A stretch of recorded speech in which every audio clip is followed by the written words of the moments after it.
అప్పుడు ఇదే స్పాంజ్ని నేను పైకి ఇస్తున్నాను, ఇలా ఏమైంది, పైనుంచి కిందికి పడింది. స్టోరేజ్ వాటర్ ఏమిట్లో ఉంటుంది, కంటైనేషన్ వాటర్లో ఏ ఎనర్జీ ఉంటుంది. చాలా ఇప్పుడు ఏమవుతుందంటే, సో ఒకసారి చూడండి, ఎనర్జీ గురించి నీట్గా డిస్కస్ చేద్దాం. అదేవిధంగా energy, potential energy, kinetic energy అనేది నీట్గా ఒకసారి డిస్కస్ చేద్దాం. చూడండి, సో ఇక్కడ ability to do work is called energy. అంటే సిచ్యువేషన్ టైంలో, అంటే ఇక్కడ అబిలిటీ అన్నాడు, ability to do is called as A energy. Next energy is property of matter. అది ఎయిర్లో కావచ్చు, వాటర్లో కావచ్చు, ఏదైనా మ్యాటర్ అంటే అన్నీ వస్తాయి అనమాట. ఓకేనా? సో ఏమి ability to do work is called is a property of matter. Next చూడండి, కన్జర్వేషన్ ఆఫ్ లా ఎనర్జీ. ఇదే చెప్పేది మెయిన్ పాయింట్, చాలా ఇంపార్టెంట్. ఒకసారి చూడండి, energy cannot be created, cannot be destroyed. చాలా ఇంపార్టెంట్. చూడండి, ఎనర్జీ సృష్టించలేము, నాశనము చేయలేము. It can be converted one form to another. అంటే ఇది ఒక దాని నుండి ఇంకొక దాంట్లోకి చేంజ్ చేయొచ్చు. అది ఎలానో ఎగ్జాంపుల్ చెప్తాను చూడండి. న్యూక్లియర్ ఫిజన్ అంటే న్యూక్లియర్ ఎనర్జీ. బ్యాటరీ తెలిసి ఉంటుంది కదా మీరు. బ్యాటరీ ఏమి chemical energy into electrical energy. For example speaker అనుకోండి, స్పీకర్ ఏమి electrical energy into sound energy. Okay, electrical energy into sound energy. అంటే ఇది కన్వర్షన్ చేస్తున్నాం మనం, కన్వర్షన్ అనేది చేస్తున్నాం ఇక్కడ. ఓకేనా? చూడండి, నీట్గా క్లారిటీగా అర్థమైనట్టుంది. ఓకే, ఎనర్జీ ఏమి, ability to do work is called energy. Energy is property of matter. Property of matter అంటే ఇది ఇక్కడ. Conservation of energy. Energy cannot be created or cannot be destroyed. It can be converted one form to another. చాలా important. చూడండి, nuclear energy, next battery, ఇవన్నీ నేను conversion energy next ఒక small video చేస్తాను. Next మొత్తం ఒక 10 or 15 ఉన్నాయి. దీని గురించి ఒకసారి నీట్గా డిస్కస్ చేద్దాం. ఓకే, నెక్స్ట్ చూడండి, నీట్గా చూడండి, పొటెన్షియల్ అని చెప్తాను.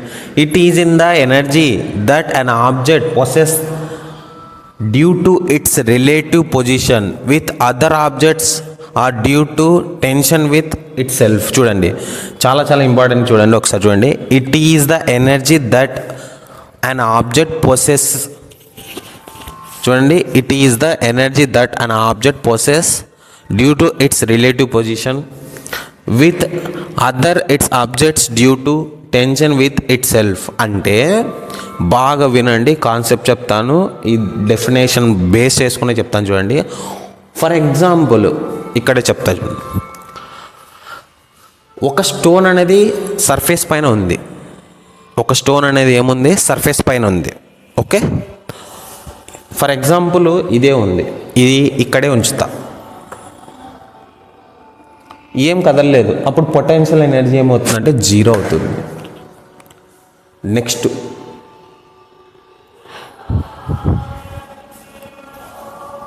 ఇది ఒకసారి చూడండి.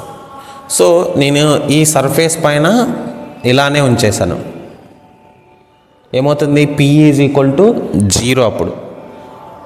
అప్పుడు ఇదే స్పాంజ్ని నేను పైకి ఇస్తున్నాను, ఇలా ఏమైంది, పైనుంచి కిందికి పడింది. అప్పుడు ఏమవుతుందంటే పొటెన్షియల్ ఎనర్జీ ఏమవుతుంది, mgh అవుతుంది. అంటే హెచ్ అంటే హైట్ తీసుకుంటాం ఇక్కడ మనం.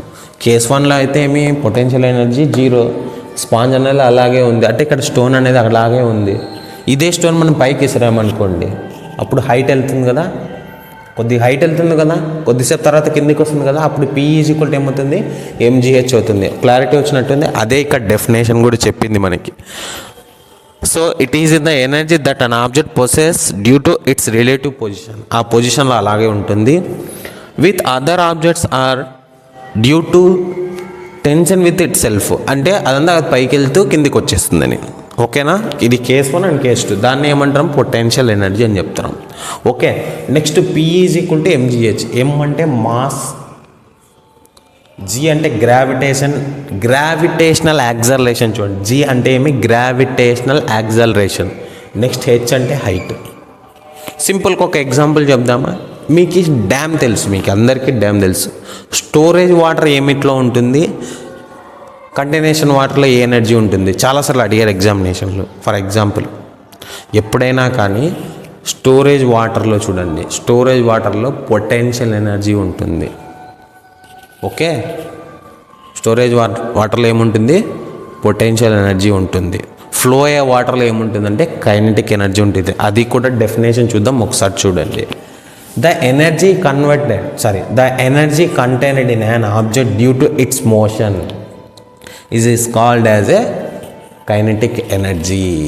చూడండి పాయింట్ అర్థమైనట్టుంది. The energy contained in an object due to its motion అని చెప్తున్నాడు. చాలా చాలా important. Its motion is called kinetic energy. Kinetic energy increase with speed of an object is increase. సింపుల్గా ఇప్పుడు నేను స్టాండర్డ్ పొజిషన్లో ఉన్నా. ఇప్పుడు ఏ ఎనర్జీలో ఉన్నట్టు, పొటెన్షియల్ ఎనర్జీలో ఉంటుంది. పొటెన్షియల్ ఎనర్జీలో మనం ఉన్నాం. అదే వాక్ చేస్తూ ఉన్నాం, అప్పుడు ఏమవుతుందంటే కైనెటిక్ ఎనర్జీలో ఉంటుంది. పాయింట్ అర్థమైనట్టుంది. ఓకే, నెక్స్ట్ కైనెటిక్ ఎనర్జీ అనేది ఇంక్రీజ్ అయితే స్పీడ్ ఆఫ్ అన్ ఆబ్జెక్ట్ కూడా ఇంక్రీజ్ అవుతుంది. ఈ ఎగ్జాంపుల్స్ మీరు ఏ దానికైనా అప్లై చేయొచ్చు. ఫర్ ఎగ్జాంపుల్ ఒక స్కూటీ తీసుకోండి. స్కూటీని ఏమంటారు సార్ ప్రతిసారి అంటారా? సరే, ఒక లారీ తీసుకుందాం. లారీ అనేది అలాగే ఉంటుంది. అలాగే ఉన్నప్పుడు అది ఏమవుతుంది, పొటెన్షియల్ ఎనర్జీలో ఉంటుంది. అంటే పైకి వెళ్తేనే మళ్ళీ మోషన్లో ఉన్నట్టు. అదే కంటిన్యూషన్లో ఉంటుంది, కైనెటిక్ ఎనర్జీలో ఉంటుంది. నేను ఈ కాన్సెప్ట్కి అప్లై చేస్తున్నా. పాయింట్ అర్థమైనట్టుంది. ఓకే, నెక్స్ట్ చూడండి. ఇక్కడే ఒక స్టోన్ తీసుకుందాం. ఇక్కడ స్పీడ్ ఆఫ్ ఆబ్జెక్ట్, వెలాసిటీ ఇక్కడ వెళ్తూ ఉంది. కైనెటిక్ ఎనర్జీ ఫార్ములా చూడండి. Kinetic energy is equal to half MV square.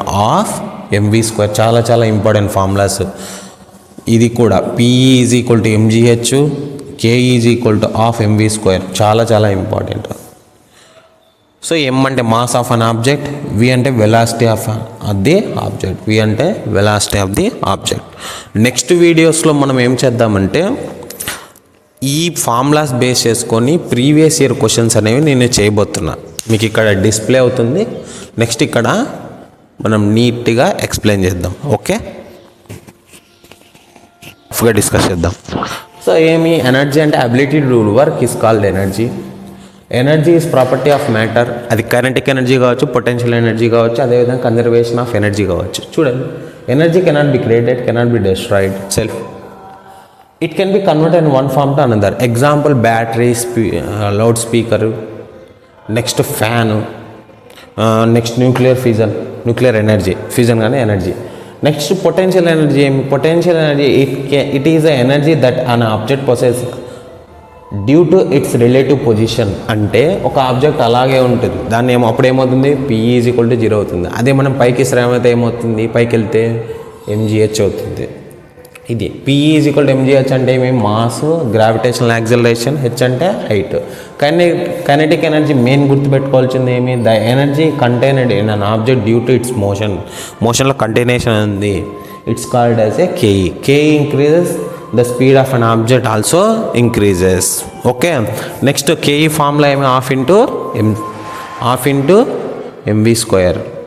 m అంటే mass of an object, v అంటే velocity of an object. Okay, potential ఎనర్జీకి కైనెటిక్ ఎనర్జీకి రిలేషన్ తెలుసుకుందాము. అదేవిధంగా పవర్ గురించి ఒక స్మాల్ డెఫినేషన్తో ఈ వీడియో ముగిచ్చేద్దాం. ఓకే, ఒకసారి చూడండి. సో ఇప్పుడు కన్జర్వేషన్ ఆఫ్ ఎనర్జీ ఏ విధంగా చేంజ్ అవుతుందో చెప్దాం. సో టోటల్ ఎనర్జీ ఎంత అయింది? ఇక్కడ ఇదే స్టోన్ పైకి వెళ్ళినప్పుడు ఏమవుతుంది, ఎంజీహెచ్ అని ఇందాక కాన్సెప్ట్ చెప్పాను కదా.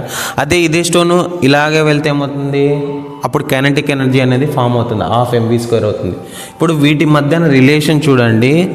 MGH is equal to half, రెండు ఈక్వల్ చేస్తున్నా, ఎంవీ స్క్వేర్.